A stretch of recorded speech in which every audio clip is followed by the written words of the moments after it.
Efectivament, per nosaltres el fet d'estar avui aquí és molt important perquè volem reconèixer la feina que fa la Guàrdia Civil, un cos que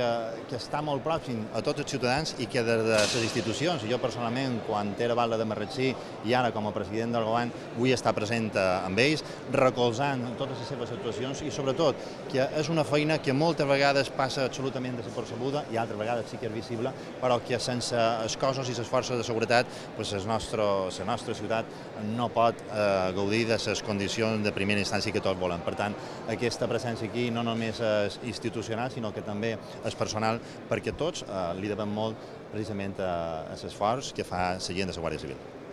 El que sí que crec que és un cos que se reforça i que cada dia està innovant en noves tecnologies, en noves prestacions, en nous equipaments, en formació. Per tant, jo crec que el més important és un servei que ens donen a tots els ciutadans i jo crec que està molt més que a l'altura de les circumstàncies i tots ens hem de sentir molt orgullosos de la feina que fa la Guàrdia Civil. Aquest nou govern creu absolutament en Europa, però no només basta creure, sinó que si nosaltres li volem treure un profit de pertenèixer al comitè de les regions, hem de participar activament. I en aquest sentit hem tingut 2 dies molt intensos de reunions en diferents comissions, hem participat en el comitè de les regions, hem tingut l'oportunitat també, en aquest cas per part meva, de dinar amb el president de la Comissió Europea, el senyor Durão Barroso, que ens ha donat una idea de com està la situació a nivell internacional i les afectacions també a nivell nacional. I sobretot, el més important és que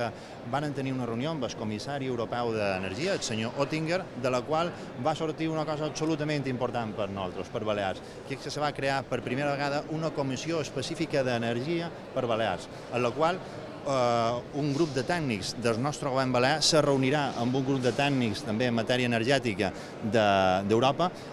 Com a conseqüència d'aquesta reunió i aquesta trobada se crea aquesta comissió i la intenció és que se puguin tenir una sèrie de reunions, però no reunir-nos per reunir-nos, sinó per fer feina de tal manera que l'any que ve, a principis d'any, puguem tenir una segona reunió dins aquesta nova comissió creada al procés per tal que Balears se pugui veure beneficiada d'una sèrie de projectes tecnològics relacionats amb l'eficiència i l'eficàcia energètica i també, com és evident, amb una reducció important del cost energètic en quant